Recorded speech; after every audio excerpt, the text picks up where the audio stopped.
Hello everyone, ND એજ્યુકેશનમાં હું નરેશ વાઘેલા આપ સર્વનું હાર્દિક સ્વાગત કરું છું. ચલો મિત્રો, આજે આપણે સ્વાધ્યાય 1.2 જોવાના છીએ. સ્વાધ્યાય 1.2, સ્વાધ્યાય 1.1 ત્યારબાદના એક્ઝામ્પલ નંબર 3 અને એક્ઝામ્પલ નંબર 4 આપણે જોઈ ચૂક્યા છીએ. જે પણ વિદ્યાર્થી મિત્રોએ એ વિડીયોઝ નહીં જોયા, પ્લીઝ મારી ચેનલ પર જજો, વિઝિટ કરજો, ત્યાં તમને બંને વિડીયો મળી જશે. એને જોજો, લાઈક કરજો, શેર કરજો. ઓકે, આજે આપણે સ્વાધ્યાય 1.2 જોવાના છીએ. બહુ સરસ મજાનો સ્વાધ્યાય છે, બહુ સહેલું છે અને બહુ નાનો સ્વાધ્યાય છે. ચલો જોઈએ. નીચેના વિધાનો સત્ય છે કે અસત્ય, સારાંશ સહિત ઉત્તર આપો. અહીંયા આપણને 3 વિધાનો આપેલા છે. પહેલું વિધાન છે, દરેક અસમય સંખ્યા એ વાસ્તવિક સંખ્યા છે. દરેક અસમય સંખ્યા એ વાસ્તવિક સંખ્યા છે. તો મિત્રો ધ્યાનથી સમજો કે જે વાસ્તવિક સંખ્યા છે એ કોને કહેવાય છે? તો સમય સંખ્યા અને અસમય સંખ્યા, આ બંનેના સમૂહને કહેવાય છે. એટલે કે વાસ્તવિક સંખ્યામાં અસમય સંખ્યા આવી જાય છે. એટલે કે દરેક અસમય સંખ્યા એ વાસ્તવિક સંખ્યાનો એક ભાગ છે. માટે આ વિધાન સત્ય છે. દરેક અસમય સંખ્યા એ વાસ્તવિક સંખ્યાનો ભાગ છે, માટે આ વિધાન સત્ય છે. ઓકે, ચલો બીજું જોઈએ. બીજું શું છે? સંખ્યા રેખા પરનું દરેક બિંદુ, સંખ્યા રેખા પરનું દરેક બિંદુ કોઈક પ્રાકૃતિક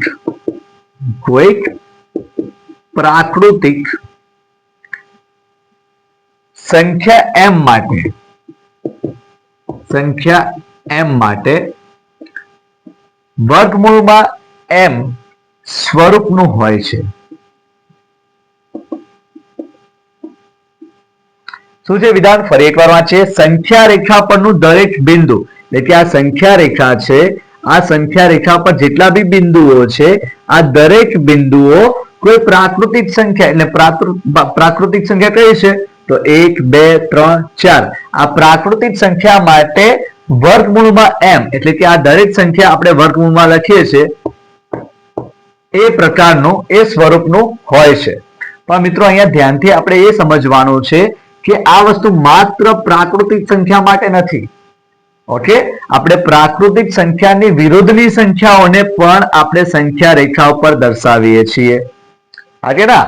ઓકે, પ્રાકૃતિક સંખ્યા 1, 2, 3, 4 આ રીતે આગળ વધે છે, પરંતુ સંખ્યા રેખા ઉપર આપણે પૂર્ણાંક સંખ્યાઓ લઈએ છીએ, એટલે કે પ્રાકૃતિક સંખ્યા અને એની વિરુદ્ધની સંખ્યાઓ પણ લઈએ છીએ. માટે સંખ્યા રેખા પરનું દરેક બિંદુ એ પ્રાકૃતિક નહીં, એ પૂર્ણાંક સંખ્યા માટે કીધું હોય તો આ વિધાન સત્ય બનશે, અથવા તો આ વિધાન કેવું છે? અસત્ય છે. આ વિધાન અસત્ય છે. ઓકે, ચલો આગળ જોઈએ. ત્રીજું આપ્યું છે, દરેક વાસ્તવિક સંખ્યા એ અસમય સંખ્યા છે. દરેક વાસ્તવિક સંખ્યા એ અસમય સંખ્યા છે.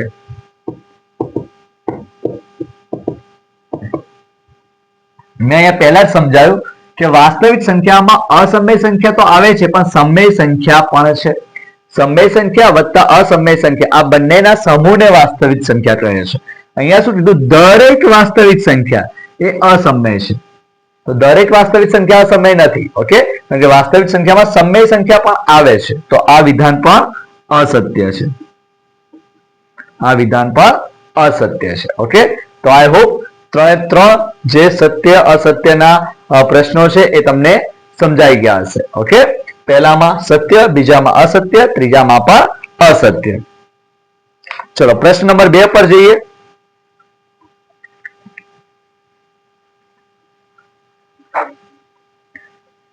આ ચેપ્ટર બહુ ઈઝી છે, પરંતુ આ ચેપ્ટરને અહીંયા બહુ સારી રીતે શીખવું પડશે ધોરણ 9 માં.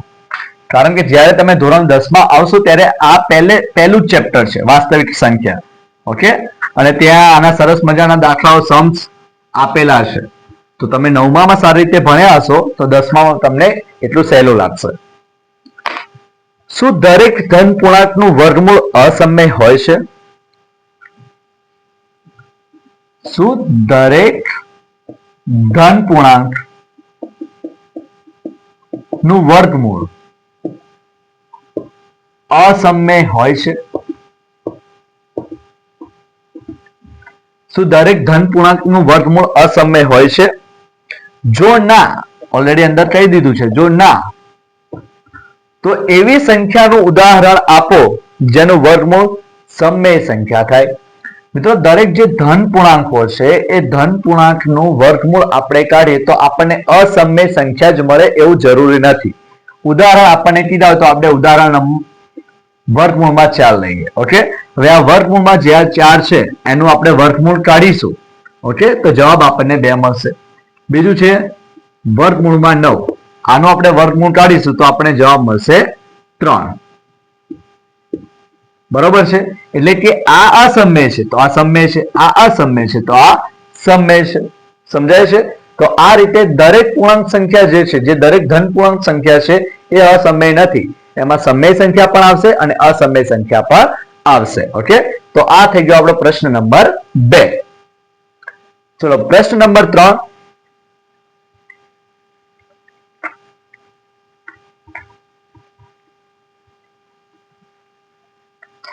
પ્રશ્ન નંબર 3 જે છે એમાં કહેવામાં આવ્યું છે √5 ને સંખ્યા રેખા ઉપર દર્શાવો. √5 જે છે વર્ગમૂળમાં 5, એને આપણે સંખ્યા રેખા ઉપર દર્શાવવાનું છે. હવે √5 ને આપણે બીજી પણ રીતે લખી શકીએ છીએ, જેનાથી આપણો આ સંખ્યા રેખા વાળી સમજૂતી બહુ સરળ બની જાય છે. √5 ના આપણે 2 ભાગ પાડીએ. એક છે 2 નો વર્ગ વત્તા 1 નો વર્ગ. ઓકે, 2 નો વર્ગ 4, 1 નો વર્ગ 1, 4 વત્તા 1 5, એટલે વર્ગમૂળમાં 5. આને આ જ વસ્તુને મેં 2 ભાગમાં લખ્યું છે. હવે આ જે પહેલો ભાગ છે એને આપણે x ઉપર દર્શાવીશું અને આ જે બીજો ભાગ છે એને આપણે y પર દર્શાવીશું. ઓકે, ચલો પહેલા એક સંખ્યા રેખા દોરી દઉં છું. ઓકે, સમાન અંતરે આપણે એક એકમ લઈશું, એટલે હું 3 સેમી તમને લેવા માટે કહું છું. 3 સેમી આપણે એક એકમ લઈએ. અહીંયા 3 સેમી, આ 0 છે, 3 સેમી એક એકમ, 6 સેમી એ બીજો એકમ અને 9 સેમી એ ત્રીજો એકમ. ઓકે, એટલે આપણો આ જે x અક્ષ છે એના ઉપર આપણે 2 ને દર્શાવી દીધા છે. શું દર્શાવી દીધું છે? 2 ને દર્શાવી દીધા છે. હવે જે 2 બિંદુ છે, આ 0 છે એને નામ આપી દો a, આ 2 છે એને નામ આપી દો b. ઓકે, એના ઉપર આપણે y અક્ષ દર્શાવીશું. કેટલા એકમનો? 1 એકમનો. તો અહીંયા હું y અક્ષ દર્શાવી દઉં. ચલો, આ 1 એકમનો y અક્ષ થઈ ગયો. ઓકે, આ 2 એકમ અને આ 1 એકમ. ઓકે, હવે આ જે બિંદુ છે એને આપણે c નામ આપી દઈએ. a અને c ને જોડી દઈએ. a અને c જોડી દીધો તો અહીંયા આપણે કાટખૂણો પણ મળે છે. ચલો પાયથાગોરસનો પ્રમેય અહીંયા યુઝ કરીએ અને જોઈએ કે આ જે AC મળ્યો છે એનું માપ શું છે. ઓકે, ચલો પાયથાગોરસનો પ્રમેય શું છે? AC² = AB² + BC². Okay, AB² + BC², તો એનું માપ શું મળશે આપણને? AC². તો AC² આપણે જોઈએ છે, AC² આપણે શોધવું છે, તો AB નું માપ કેટલું છે? 2, તો 2 નો વર્ગ. BC નું માપ શું છે? 1, તો 1 નો વર્ગ. અહીંયા રહેશે AC². બરોબર, તો AC² = 2 નો વર્ગ 4, 1 નો વર્ગ 1, એટલે કે AC² = 5. બંને બાજુ આપણે વર્ગમૂળ લઈએ તો AC = વર્ગમૂળમાં 5, એટલે આપણું આ જે માપ છે AC એ કયું મળ્યું આપણને? વર્ગમૂળમાં 5. હવે સરસ રીતે આપણે આપણું પરિકરનું જે પોઈન્ટ છે અહીંયા મૂકીશું, પેન્સિલને અહીંયા સુધી ખોલીશું, યોગ્ય માપ લઈને આપણે એક આમ ચાપ દોરી દઈશું અને આપણને આ જે બિંદુ મળે છે એ સંખ્યા રેખા પર √5 5 છે, વર્ગમૂળમાં 5 છે. તો આ રીતે આપણે વર્ગમૂળમાં 5 ને સંખ્યા રેખા પર દર્શાવી દીધી છે. આઈ હોપ કે પૂરેપૂરું સ્વાધ્યાય તમે સારી રીતે સમજ્યા હશો. આગળના વિડીયોમાં આપણે આગળના ઉદાહરણ તથા આગળના સ્વાધ્યાય વિશે ચર્ચા કરીશું. પ્લીઝ વિડીયોને લાઈક કરજો, તમારા દોસ્તોમાં શેર કરજો, મારી ચેનલને સબસ્ક્રાઇબ કરજો. Thank you very much.